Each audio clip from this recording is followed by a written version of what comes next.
Well, Turn 10 finally did it. I am officially excited for motorsport now. It's been a rough road with some ups and downs, but the news we got last month definitely sparked some excitement for me, and I was just recently able to sit in another private meeting with Chris Isaki and the team to chat about multiplayer and get a lot of extra details on what was talked about in the dev stream yesterday. Multiplayer has been the biggest aspect of motorsport that I've wanted to know more about, and I think it's what they needed to nail the most. They reiterated today that the team invested heavily in multiplayer for motorsport with a focus on clean racing, which is all good. And even though there are definitely a couple hard pills to swallow in the news here today, overall, things are looking great, and I can see myself spending a lot of time in motorsport's new multiplayer modes. So let's talk about everything you need to know about motorsport's multiplayer.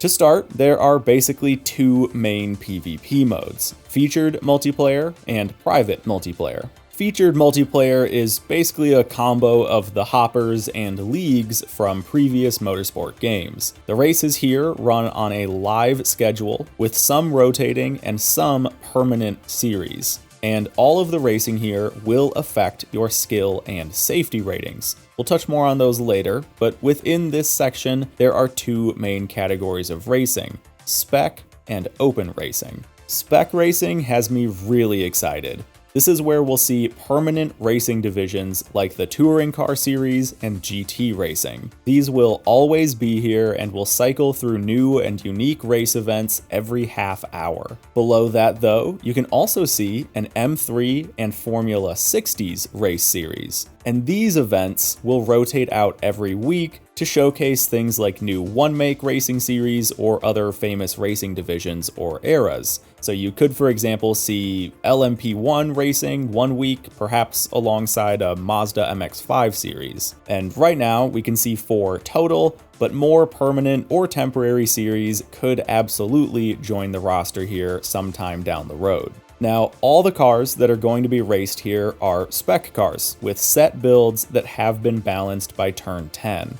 And this means generally that these cars should be competitive without having to be leveled. And you can rent these competitive spec-built cars. Now, you will still gain car level by driving your own cars here, but you shouldn't need it to compete in these leagues. So you don't really have to worry about the level grinding system to jump into any of the spec racing events in motorsport, which is great news. Now, for players looking for more freedom and customization, the Open Series is standard class racing with a new featured class each week. The structure here is similar, with new race events always getting queued up. These are, by the way, the same for everyone. This is a live, server-side event list of rotating races. And here is where players can drive any car they want in the featured class, no restrictions beyond that, just a new class every week. Now, for all the events here in featured multiplayer, you'll be following a set live race schedule consisting of open practice, qualifying, and then of course the race. If you want to compete, you'll be able to jump into a race lobby with the 23 other drivers you'll be racing against, and you can do some open practice for a while to get comfortable with the track and car. Then you can qualify whenever you'd like, but of course you only have so many laps to qualify, so you do have to make them count. Now, even though you will see other drivers in the lobby with you while you practice and qualify, other cars are always ghosted in quali, so won't affect your laps in any way. Luckily, you won't need to worry about traffic slowing you down while setting a hot lap in Forza Motorsport.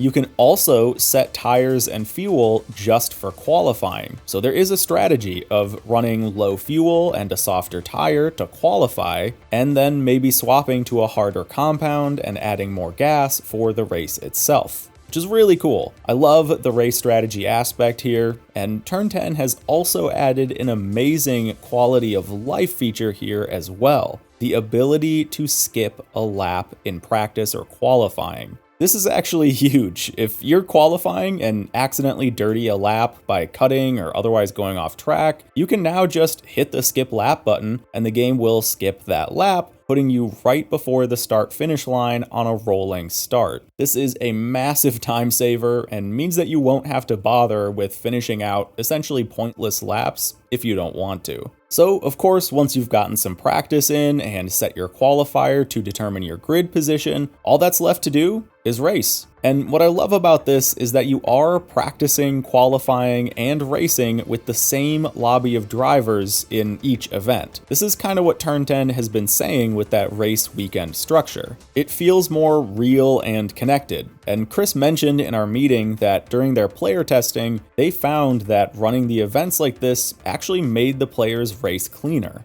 It made them more invested in the race and more connected to and knowledgeable about their opponents. If you're running practice laps with someone and chasing their line or getting chased by them, that sets up a natural rivalry for the race. Or say you're watching someone qualify and they keep running wide on a certain corner, well, now you know that's their weak spot and you can pass them on the inside during the race. It even helps to see something like if a player is driving pretty erratically in practice, well, then that lets you know you should give them a wide berth during the race. So overall, I love this structure. Easy jump-in race weekends that are hopefully going to be balanced, clean, and competitive. Now, of course, for the race itself, well, you know the basics, but there are a couple interesting details here that were shared in our meeting. For one, lapped cars, or back markers, will not be ghosted in featured multiplayer. You will have to avoid drivers that you're lapping, or hopefully they'll move out of the way for you. Now, this one is really cool. Let's say some emergency pops up and you have to pause the game in the middle of a long featured multiplayer race. In Motorsport, when you pause online, your car will ghost, but the AI actually will take over for you and keep driving, just at a somewhat slower pace. Chris mentioned it's something like 60 to 70% of race pace. So if, say, your controller dies or something, it won't send you careening into a wall. You'll just slow down, stay on track, and be able to swap batteries quickly and then get right back into the racing with no penalties or damage and having maybe only dropped a couple positions. This is such a big QOL feature. I love seeing this. Now, I'm sure a lot of you are wondering if this also applies for disconnects, and Chris did have a bit to say about this, so I'll kind of just parrot what he told us in the meeting. He said that they're still working on disconnects. If you crash out for whatever reason, like your internet goes down or whatever, they do want you to be able to rejoin the same lobby that you were in. And in their early testing, they have seen times where it works as intended, and times where it doesn't. So it is something that they're working on and trying to get more consistent.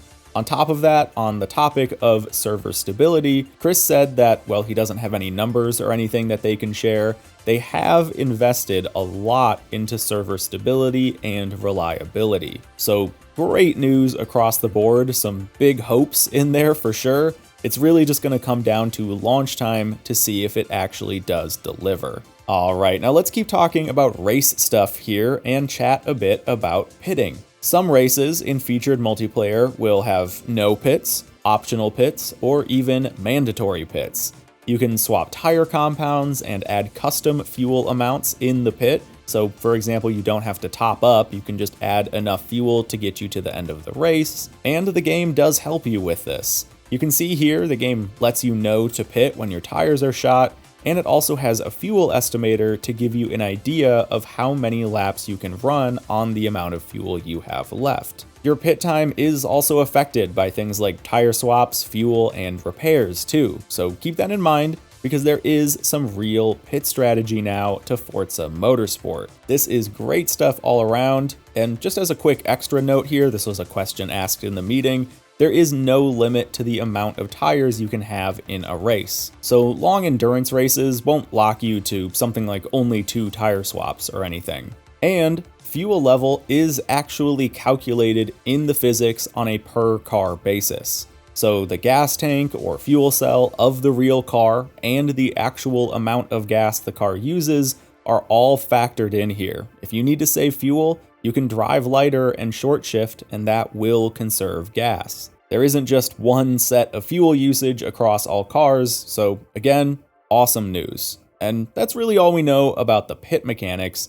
Now let's talk about the new penalty system that we know as Forza Race Regulations, or FRR. This has been completely overhauled with machine learning and can now recognize nearly 5,000 unique types of racing incidents and can determine who's at fault and how big of a penalty needs to be given. You can even be disqualified from races for a big enough penalty. Now, this also means that tire walls are gone from motorsport. Everyone used to hate these in previous games. They were kind of the only main way to prevent track cutting in certain areas. But now, the FRR system can handle it on its own, and the tracks can look pretty again. Another thing that the new system can do is track multiple infractions. This is something I think the GT7 system struggles with. For example, if someone hits you from behind, causing you to cut the track or collide with another driver, you might incorrectly get a penalty for that because the GT7 system didn't realize you only did something wrong because you were pushed into it by another player. Forza's FRR system can track this though, and can do things like adding up multiple penalties for multiple incidents in rapid succession, or reduce penalties if the game sees that you got hit or maybe even had to avoid an accident. Now, this is all kind of tough to show or prove, but it's again some big hopes that I really hope they deliver on. And something cool about the new machine learning FRR is that Chris complimented how modular it was. So for example, if a new cut is discovered on a track or people are finding out they can lightly pit maneuver people in a certain spot or something, the FRR system can easily be adapted by turn 10 to fix that, and then we'll start doling out adjusted appropriate penalties based on that player behavior data. So, if this is all as good as they say, and they do keep up work on the system to adjust for new exploits or incorrect penalties, this could be the best automated penalty system in sim racing. And finally, now before we move on to some new topics, all the track limits have been redrawn completely, mostly to allow for more use of the track. This is another one motorsport players will know well. Track limits in some areas were wildly strict and could be pretty unrealistic even. Now though, they said that track limits much more accurately reflect real racing regulations. Alright, now let's wrap up with driver skill and safety ratings before we move on to private multiplayer. First, there is an all-new rebuilt true skill system that ranks player skill from 1,000 to 5,000, with higher values being better. Aside from region and connection stability, this will be the primary determining factor for how matchmaking finds your opponents. But second to that, we also now have safety ratings from F up to S. And this is fantastic. Clean drivers will get to race with clean drivers, and aggressive drivers can get a taste of their own poison. Chris mentioned that there won't be any leaderboard for skill ranking or anything in at launch, but I think it should be pretty easy for the player base to keep a pulse on where they stack up and what rank the top players are sitting at. So, in all, featured multiplayer looks fantastic. I think they really did check pretty much all the boxes I was hoping for, and then some I didn't even realize I wanted, and if they can deliver on what they're saying, this is going to be an incredible, accessible, competitive, sim-light racing experience for the masses. But we've got a lot left to cover, and not all of it is good. So now let's dive into private multiplayer. None of the racing here will impact your driver ratings at all. This is where drivers can make their own custom racing lobbies that will be viewable in a big searchable lobby list. And of course, we've got a lot of options here to make your racing lobby well suited to what you want to do. You can set up lobbies for standard circuit racing, timed racing or time attack, multi-class or team racing, or just meetups, which will probably be great for drifting lobbies. Players will have full control over weather, time of day, time scaling, track conditions, and much more. You can limit car entries by horsepower, weight, drivetrain, aspiration, or of course class.